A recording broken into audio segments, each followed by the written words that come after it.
श्री गणेशाय नमः। दोस्तों, वीडियो शुरू करने से पहले वीडियो को लाइक कर दे और चैनल को सब्सक्राइब जरूर कर दे। Story name is Mafia Husband and this story is begin from chapter 11 to 15 and guys don't forget to share your reviews and put on your earphones before starting the video for better experience। तो चलिए शुरू करते हैं आगे की कहानी। शेल्वी ने लगभग चिल्लाते हुए बोला, तुम्हारी हिम्मत कैसे हुई है मुझे पैसे देने की? क्या मैं इस सेक्टर की दिखाई देती हूँ जो पैसों के लिए ये सब काम करती हैं? तुम्हारे बॉस ने मेरी इज्जत लूटी है, मेरा रेप किया है उन्होंने, बजाय माफी मांगने के उन्होंने ने कागज का एक टुकड़ा तुम्हारे हाथों भिजवा दिया। सुनो मिस्टर, जो भी तुम्हारा नाम है जाकर बोल देना अपने बॉस को मैं कोई बिकाऊ लड़की नहीं हूँ जो तुम्हारी इन चंद पैसों के टुकड़ों से बिक जाऊंगी।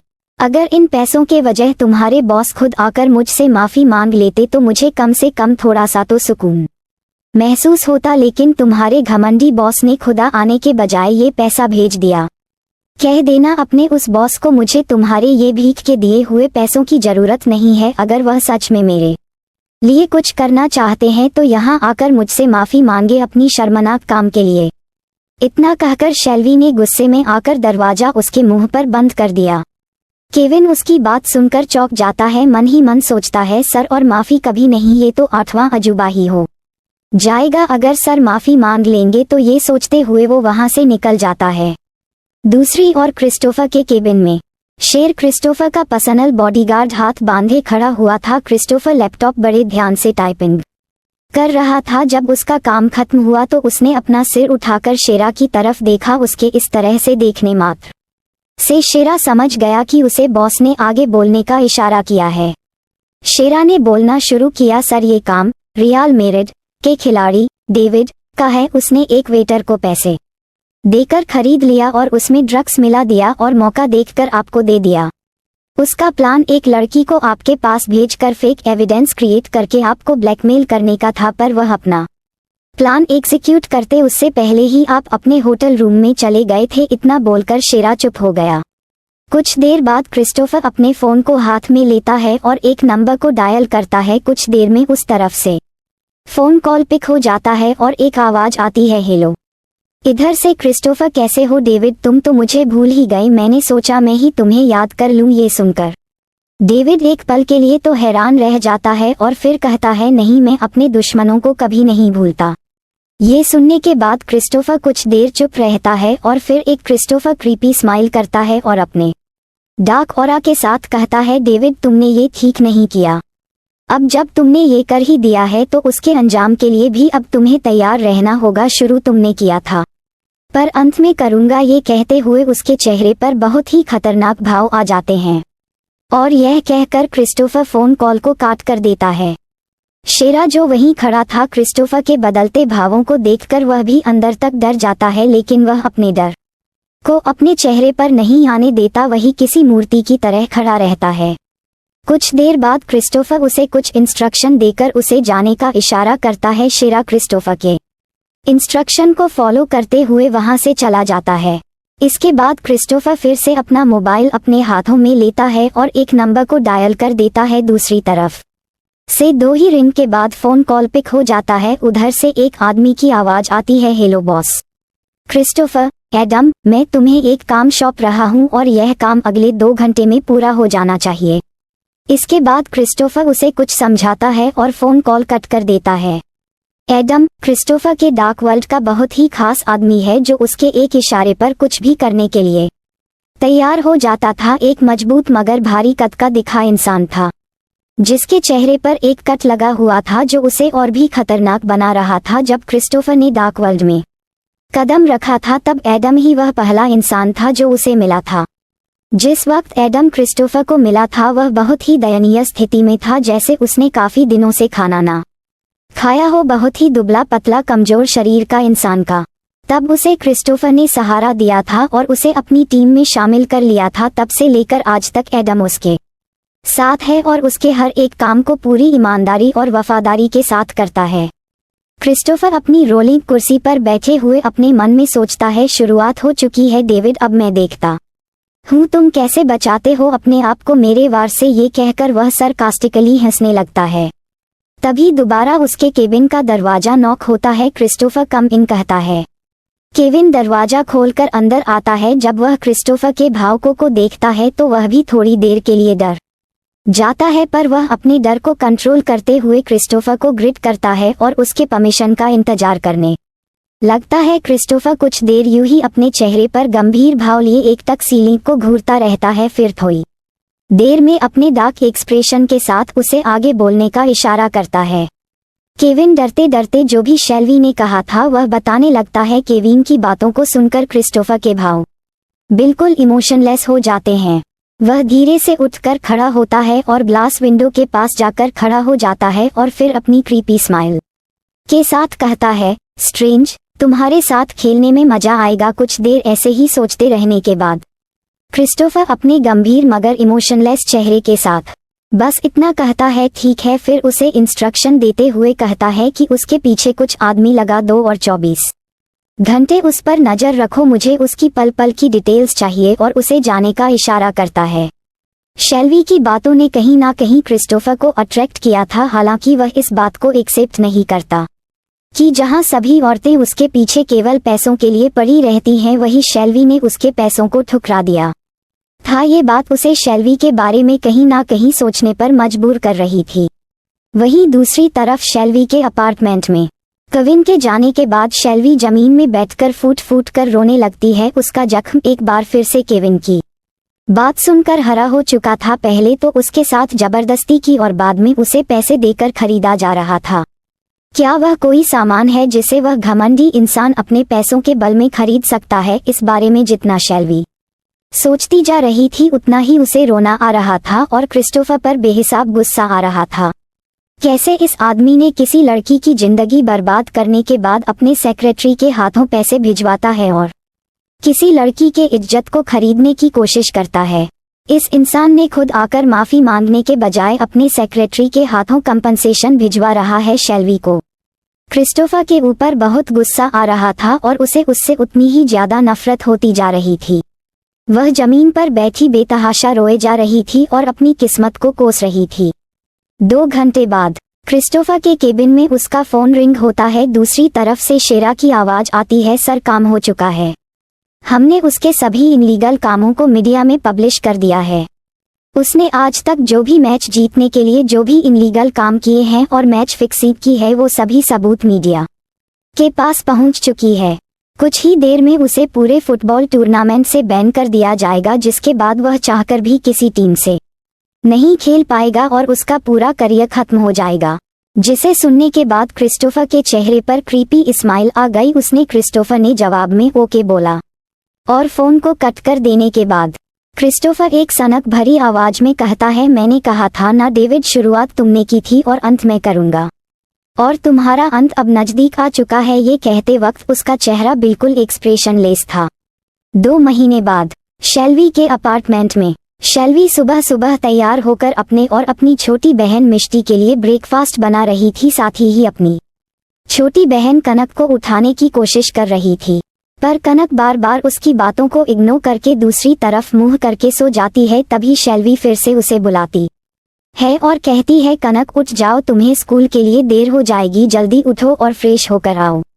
तब कनक उठकर बाथरूम में जाकर फ्रेश होने लगती है। वही शेल्वी अपना और कनक का लंच बॉक्स तैयार करने में लगी हुई थी। उस हादसे को बीते हुए आज 2 महीने हो चुके थे। इस बीच में क्रिस्टोफर ने या उसके आदमियों ने एक बार भी उससे मिलने की कोशिश नहीं की और ना ही उसे एक बार भी परेशान किया। शेल्वी भी उस हादसे को काफी हद तक भूल चुकी थी। उसने उसके बाद उस होटल के काम को छोड़ दिया था और एक कैफे को ज्वाइन कर लिया था, जिसके कारण लीजा, शेल्वी की फ्रेंड, उससे नाराज भी हो गई थी। लेकिन उसको क्या पता था कि शेल्वी को उस होटल में क्या क्या झेलना पड़ा था। होटल में दोबारा नहीं जाना चाहती थी और ना ही उस हादसे के बारे में किसी को बताना चाहती थी। इसीलिए उसने अपनी बेस्ट फ्रेंड लीजा को भी उस रात के बारे में कुछ नहीं बताया। वह सब कुछ भूल जाना चाहती थी, लेकिन आज भी उसे रात में उस दर्दनाक रात के बारे में सपने आते हैं, जिसके कारण वह डर कर उठ जाती है। शेल्वी आज जल्दी उठकर तैयार हो गई थी क्योंकि उसे आज डॉक्टर के पास जाना था। कुछ दिनों से उसकी तबीयत ठीक नहीं थी, उसे बार बार चक्कर आ रहे थे और पूरे शरीर में कमजोरी महसूस हो रही थी। जिसके कारण वह अपने काम पर फोकस नहीं कर पा रही थी। थोड़ा सा काम करने के बाद वह जल्दी ही थक जाती थी। इसलिए आज उसने डिसाइड किया था कि वह सबसे पहले अपना चेकअप करवाएगी, इसके बाद वहीं से कॉलेज चली जाएगी। शेल्वी ने कनक को भी उसकी यूनिफॉर्म पहनाई और उसे रेडी कर दिया। दोनों ने मिलकर एक साथ ब्रेकफास्ट किया। इसके बाद शेल्वी ने कनक को उसकी स्कूल छोड़ा और वहीं से हॉस्पिटल के लिए निकल गई। कुछ देर बाद वो हॉस्पिटल पहुंच गई। उसने पहले से ही अपने लिए अपॉइंटमेंट बुक करवा ली थी और वो जाते ही सीधे डॉक्टर के केबिन में चली गई। केबिन के अंदर एक उम्रदराज आदमी बैठा हुआ था। उसने अपनी आंखों पर एक मोटा चश्मा लगा के रखा था। शेल्वी की और देखते हुए पूछा, क्या प्रॉब्लम है तुम्हें? शेल्वी ने उसे सब कुछ बता दिया जो उसके साथ इन दोनों हो रहा था। उसकी बातों को सुनकर डॉक्टर ने एक पेपर लिया और उसमें कुछ लिखने लगा। उस पर्चे को शेल्वी की ओर बढ़ाते हुए उसे गायकोनोलॉजी डिपार्टमेंट में जाने को कह दिया। उस पर्ची को लेकर शेल्वी डॉक्टर के बताए अनुसार वहां से चल देती है, लेकिन वो मन ही मन सोच रही थी कि आखिर डॉक्टर ने उसे गायकोनोलॉजी डिपार्टमेंट में क्यों भेजा है। पर वह ज्यादा ना सोचते हुए उस डिपार्टमेंट में चली जाती है और एक नर्स से डॉक्टर के केबिन के बारे में पूछकर उसके अंदर चली जाती है। अंदर एक लेडी डॉक्टर बैठी हुई थी जिसकी उम्र लगभग 32 से 35 साल की लग रही थी। उसने शेल्वी को सामने बैठने का इशारा किया और उससे पूछा कि तुम्हें क्या प्रॉब्लम है। शेल्वी ने बताया कि उसे इस समय पर चक्कर आ रहे हैं और बहुत ज्यादा वीकनेस फील हो रही है। डॉक्टर ने पूछा, तुम्हें पिछली बार पीरियड्स कब हुए थे? डॉक्टर की बात सुनकर शेल्वी ने कहा कि वह तो लगभग अपनी पीरियड्स के बारे में भूल ही गई थी। उसकी जिंदगी में इस समय पर कुछ ज्यादा ही टेंशन चल रही थी, जिसके कारण वह अपनी पीरियड्स का ध्यान दे ही नहीं पाई थी। वो लगभग 2 महीने पहले हुए थे, तब से अभी तक मुझे पीरियड्स नहीं हुए हैं। डॉक्टर ने अपना सिर हाँ मिलाया और उसे साइड में जाने का इशारा किया जहां पर एक पर्दा लगा हुआ था। डॉक्टर ने कहा कि मुझे तुम्हारा कुछ टेस्ट करना होगा, उसके बाद मैं तुम्हें बता पाऊंगी कि तुम्हें क्या हुआ है। शेल्वी ने अपना सिर हाँ में हिलाया और डॉक्टर के बताए अनुसार पर्दे के पीछे लगी एक बेड पर लेट गई। डॉक्टर ने कुछ देर उसका टेस्ट किया, उसके बाद उसे वापस चेयर पर बैठने को बोला। शेल्वी के बैठने के बाद डॉक्टर ने उसे बताया कि वह लगभग 4 वीक प्रेग्नेंट है। प्रेग्नेंट शब्द सुनते ही शेल्वी का दिमाग पूरा सुन हो गया। वो डॉक्टर की आगे की बात तो सुन ही नहीं पाई, जैसे उसे कुछ सुनाई ही ना दे रहा हो। थोड़ी देर बाद वह जोर से चिल्लाई, नहीं ऐसा नहीं हो सकता, मैं प्रेग्नेंट नहीं हो सकती हूँ। ये कैसे हो सकता है? ये बच्चा नहीं ऐसा नहीं हो सकता। बस यही बड़बड़ाए जा रही थी। डॉक्टर उसे देखकर ना में सिर हिलाती है और कहती है ये आजकल के बच्चे पहले चीजों का ध्यान नहीं रखते हैं और जब प्रेग्नेंट हो जाते हैं तो ऐसे शॉक्ड एक्सप्रेशन देते हैं। पर शेल्वी खुद में ही बड़बड़ा रही थी, नहीं ऐसा नहीं हो सकता, मैं प्रेग्नेंट नहीं हो सकती हूँ, मेरे पेट में कोई बच्चा नहीं है। हो ऐसी ही बड़बड़ाती हुए तुरंत केबिन से उठकर भागती हुई हॉस्पिटल से बाहर निकल जाती है। शेल्वी हॉस्पिटल से निकलकर सीधे घर आ जाती है और कमरे में आकर सीधे बिस्तर पर लेट जाती है और फूट कर रोने लगती है। उसे सच में आज अपनी किस्मत पर बहुत रोना आ रहा था। 2 महीने पहले उसके साथ जबरदस्ती एक इंसान ने बड़ी बेरहमी के साथ उसके शरीर को नोचा था, जिससे वह अभी तक उबर भी नहीं पाई थी। उसे आज ये पता चल रहा था कि वह 4 वीक प्रेग्नेंट है।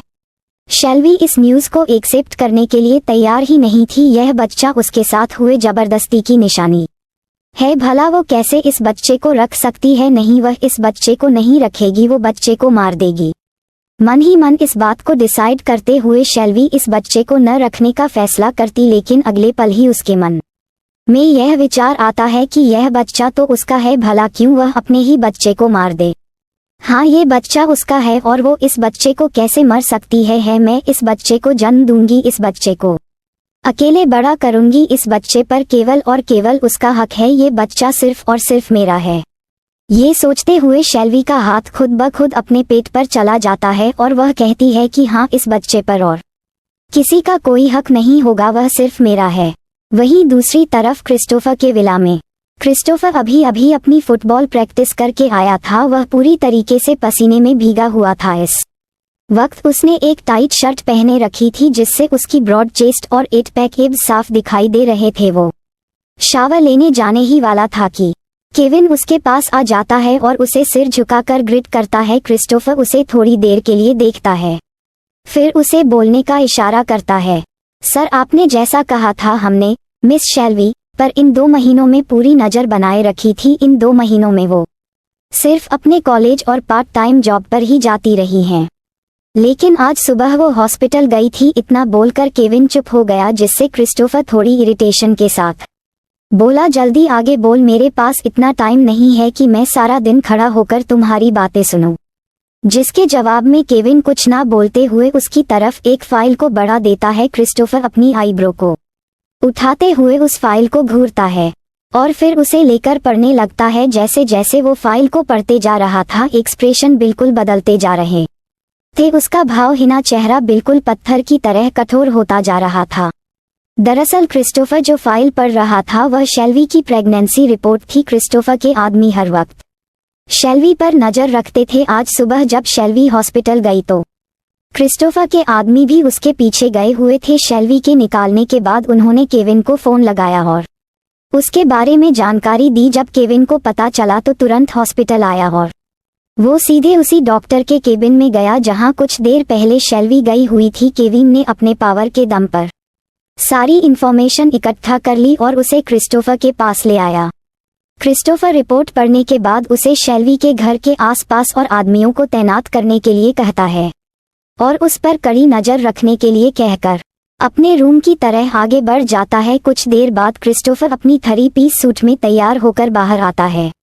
उसने अपने बालों को जेल से सेट किया हुआ था। वह देखने में बिल्कुल ग्रीक गॉड की तरह लग रहा था, लेकिन ऑरा बिल्कुल डार्क और खतरनाक लग रहा था। नीचे आकर तुरंत अपने ऑफिस के लिए निकल जाता है, जहां उसने एक टीम हायर करके रखी थी जो उसके सभी कॉन्ट्रैक्ट और खेल के सभी मैटर को सॉल्व करते थे। Business information.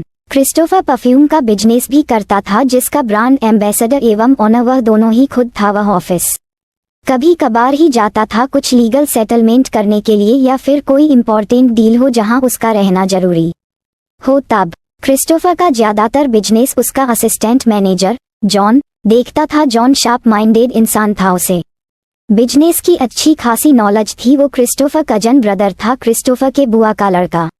बात करें जॉन की तो जॉन के माता पिता बहुत गरीब थे, जिससे कारण क्रिस्टोफर ने ही जॉन को पढ़ाया लिखाया था। जॉन ने अपनी पढ़ाई कंप्लीट करते हैं क्रिस्टोफर के बिजनेस को ज्वाइन कर लिया। Back on the story. Christopher अपनी कंपनी में पहुंचकर अपनी ब्लैक बुगाटी से बाहर निकलता है कि आसपास वेल ट्रेन्ड बॉडीगार्ड का घेरा था। वो बिल्कुल किसी राजा की तरह चलते हुए ऑफिस के अंदर दाखिल होता है। वह एक पैनी नजर पूरे ऑफिस में डालता है और फिर अपने प्राइवेट लिफ्ट से अपने केबिन की ओर चला जाता है, जहां जॉन उसका पहले से ही इंतजार कर रहा था। कुछ इम्पोर्टेंट फाइल में उसके सिग्नेचर लेने के लिए वह जाता है और उन फाइलों पर सिग्नेचर करके जॉन को बाहर जाने का इशारा कर देता है। क्रिस्टोफर का सबके साथ बिहेवियर रूड ही होता था। वह बहुत कम ही बोलता था लोगों से, पर उसकी आंखें बिल्कुल चील की तरह थी। वह सब पर नजर रखता था। वहीं दूसरी तरफ शेल्वी ने डिसाइड किया था कि वह अब इस शहर में और नहीं रहेगी। उसने सोच लिया था कि वह अपनी पढ़ाई अब उसी कॉलेज से प्राइवेट करेगी, जिससे उसे केवल एग्जाम देने के लिए कॉलेज में आने की जरूरत होगी। शेल्वी को काफी दिनों से महसूस हो रहा था कि उसका कोई पीछा कर रहा है। उसे कहीं ना कहीं शक था कि ये आदमी उसी इंसान के हो सकते हैं। शेल्वी कोई रिस्क नहीं लेना चाहती थी, इसलिए वह जल्द से जल्द इस शहर को छोड़कर कहीं और चले जाना चाहती थी, जिसके लिए उसने तैयारी भी शुरू कर दी थी। वो उठी और कॉलेज गई और वहां जाकर अपने कॉलेज के डीन से बात करके अपने कोर्स को प्राइवेट कंटिन्यू करने के लिए बोला, जिसे सुनकर उसके डीन ने उसे समझाया कि प्राइवेट कंटिन्यू करने से उसका बहुत सारा लॉस हो सकता था। वह कोई भी सेमिनार अटेंड नहीं कर सकती थी, जिससे वह कोई भी प्रैक्टिकल चीज नहीं ही देख सकती थी और ना ही सीख सकती थी। उसकी बात पर शेल्वी ने हाँ में सिर हिलाते हुए कहा कि हाँ मुझे पता है, पर फिर भी मैं ये चाहती हूँ, मुझे पता है कि इससे मेरा बहुत सारा लॉस हो सकता है, पर मैं अभी इसे कंटिन्यू नहीं कर सकती। और रही बात क्लासेज की तो वह मैं ऑनलाइन भी अटेंड कर सकती हूँ। उसकी बात पर डीन ने हाँ में सिर हिलाया और उसे जाने की परमिशन दे दिया, जिससे शेल्वी तुरंत उसे लेकर वहां से चली गई। शेल्वी जब तक अपने अपार्टमेंट पहुंची तब तक शाम हो चुकी थी और कनक भी स्कूल से वापस आ चुकी थी। उसने अपना और कनक का सामान पैक किया। कनक उसे पैकिंग करते हुए देखकर अपने हाथों के इशारे से पूछती है कि वह क्या कर रही है, क्या वह कहीं जाने वाली है। कनक के चेहरे पर कंफ्यूजन भरे एक्सप्रेशन थे, जिसे देखकर शेल्वी ने उसे बड़े प्यार से अपनी गोद में बिठाया और उसे समझा नहीं लगी कि हम अब और इस जगह पर नहीं रह सकते, हमें जल्द से जल्द ये जगह खाली करना होगा, हम ये जगह छोड़कर किसी दूसरे जगह पर रहेंगे। कनक ने अपने कंफ्यूजन भरे चेहरे से पूछा, पर क्यों? उसके मासूम से सवाल पर शेल्वी को कुछ समझ नहीं आया कि उसे क्या जवाब दें। शेल्वी उसे समझाते हुए कहा कि यह जगह अब हमारे लिए सेफ नहीं है, इसलिए हम इस जगह को छोड़ देंगे। जिसके जवाब में कनक ने उससे बारे में पूछा कि उसकी कॉलेज की पढ़ाई और मेरी स्कूल की पढ़ाई का क्या होगा, जिसके जवाब में शेल्वी ने उससे कहा कि हम दूसरे शहर में जाकर तुम्हारा न्यू स्कूल में एडमिशन करवा दूंगी और मैं अपनी पढ़ाई ऑनलाइन करूंगी। जिसके जवाब में कनक ने अपना सिर हाँ में हिलाया। शेल्वी ने फिर से अपनी पैकिंग शुरू कर दी और ऑनलाइन टिकट बुक करके दोनों घर से बाहर निकल गई। शेल्वी ने शाम की ही फ्लाइट बुक की थी।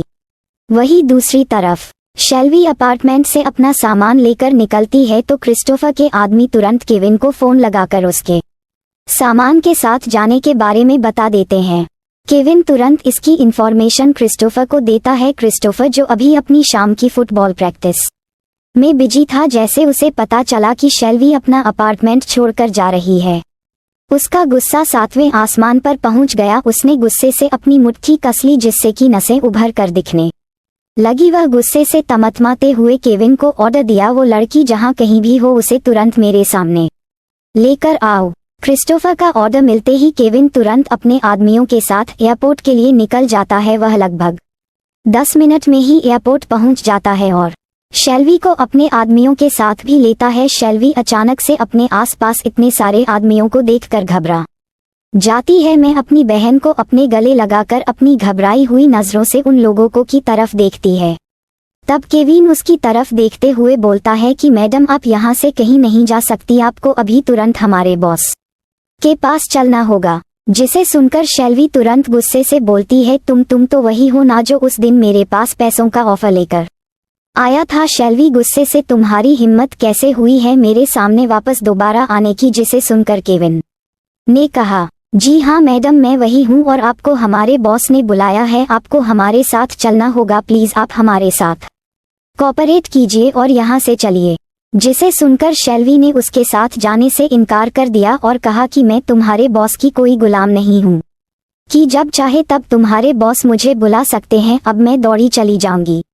कह देना अपने बॉस से मैं उनसे डरती नहीं हूँ और मैं इस शहर को हमेशा हमेशा के लिए छोड़कर जा रही हूँ और वापस कभी नहीं आऊंगी इस शहर में। इतना कहकर शेल्वी जैसे ही वापस जाने को हुई तो केविन के आदमियों ने उसे घेर लिया और जाने से रोक दिया। केविन ने बहुत ही पोलाइट तरीके से कहा, मैडम अगर आप हमारे साथ नहीं चलेंगे तो हमें आपके साथ जबरदस्ती करनी पड़ेगी।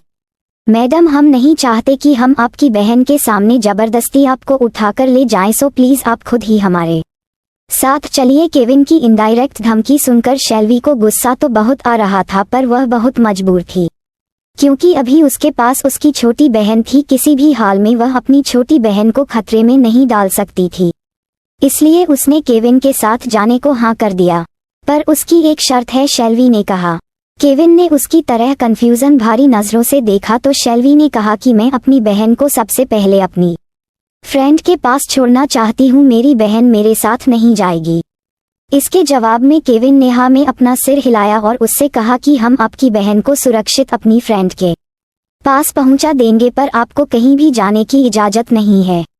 जिसे सुनकर शेल्वी ने अपने दांत पीसते हुए कहा कि मैं तुम लोगों के रहते हुए कहीं भागी नहीं जा रही हूँ, मैं बस अपनी बहन को सुरक्षित वहां छोड़ना चाहता हूँ, उसके बाद मैं तुम लोगों के साथ चलूंगी। जिसके जवाब में केविन ने कहा, नहीं मैम आप ऐसा नहीं कर सकती, आपको हमारे साथ चलना होगा, हम आपकी बहन को छोड़ देंगे। शेल्वी बस खींच कर रह गई और ना चाहते हुए भी अपना सिर हाँ में हिलाया। जिसके बाद केविन ने शेल्वी की बहन को उसके बताए हुए पते पर छोड़ दिया और उसे अपने साथ लेकर क्रिस्टोफर के विला के लिए निकल गया।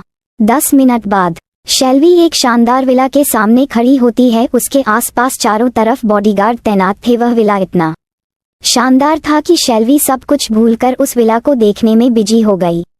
पूरा villa black and white combination में बना हुआ था। सामने एक आलीशान गार्डन था जिसमें तरह तरह के फूल और पेड़ पौधे लगे हुए थे। शेल्वी यह सब देखने में बिजी थी कि तभी उसे केविन की आवाज आती है, मैडम आपको इस तरह से चलना है। केविन की आवाज सुनकर शेल्वी अपने सेंस में वापस आती है और केविन के बताए हुए रास्ते पर चल देती है।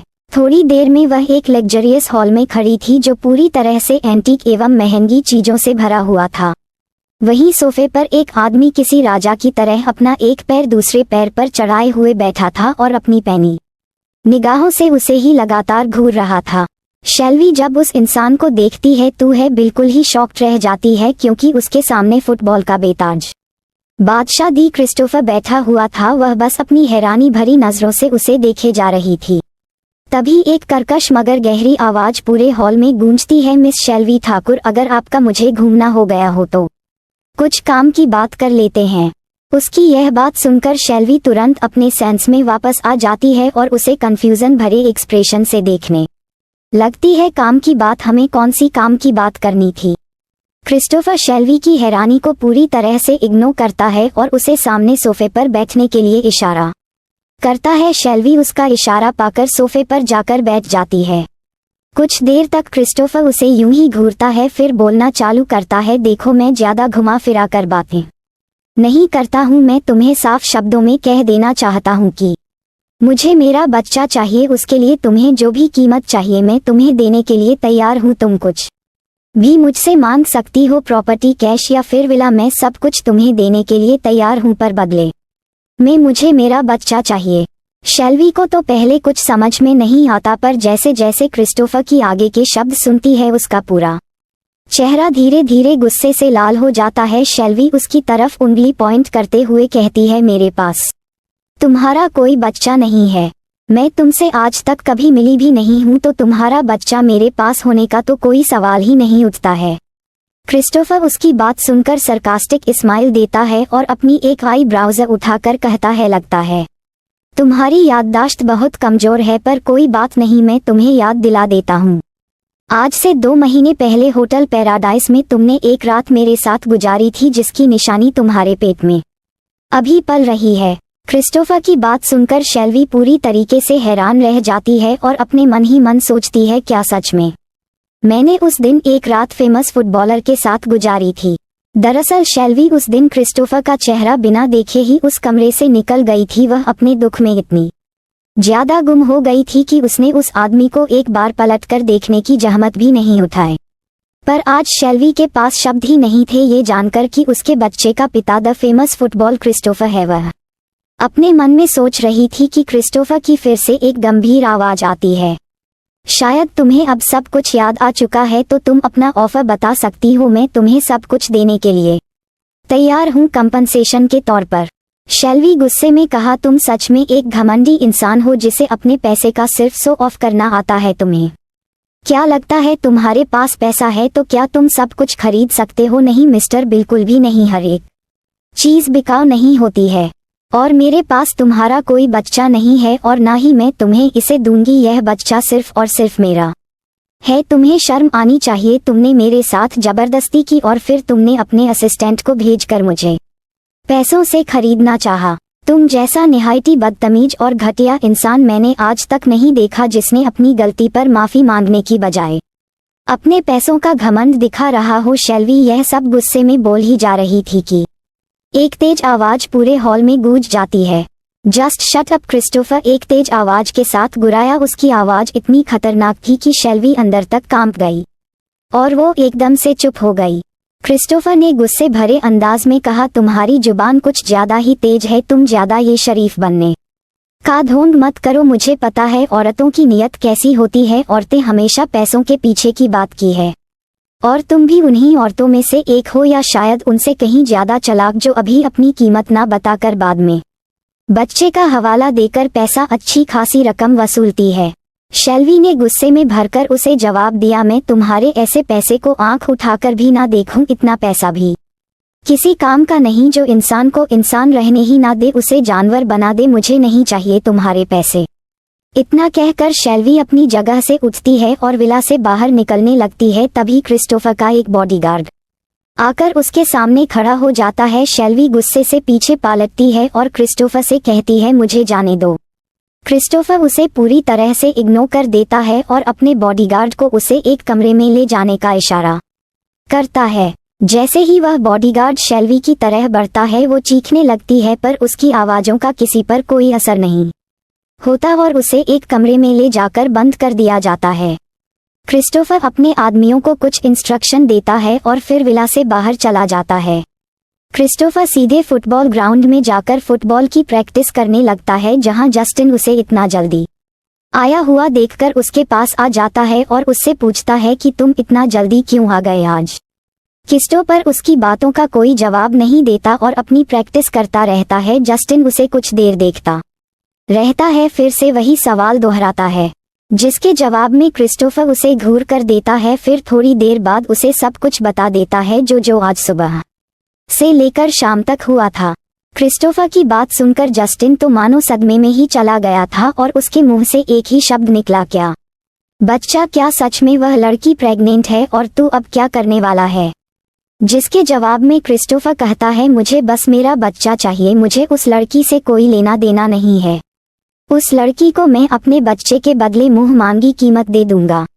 क्रिस्टोफर की बात सुनकर जस्टिन अपना माथा पीट लेता है और अपने मन ही मन सोचता है कि इसका कुछ नहीं हो सकता है, इसे इतना अच्छा मौका मिला था अपनी लाइफ में आगे बढ़ने का, पर ये तो उसे भी अपने गुस्से के चलते तबाह करने पर तुला हुआ है। जस्टिन उसके जवाब में कुछ नहीं बोलता, बस चुपचाप उसे देखता रहता है। अब क्या होगा शेल्वी के साथ? कैसे बचेगी शेल्वी क्रिस्टोफर के जाल से? अभी कहानी जारी रहेगी। So don't forget to share your review and comment your best part of an story. और अगर आपने अभी तक हमारे चैनल को सब्सक्राइब नहीं किया तो कृपया इसे सब्सक्राइब करें और बेल आइकन पर क्लिक करें ताकि आप हमारी नई कहानी पहले पा सके। And if you like my story so comments your feelings with heart emoji. तो मिलते हैं नेक्स्ट वीडियो, तब तक के लिए राधे राधे।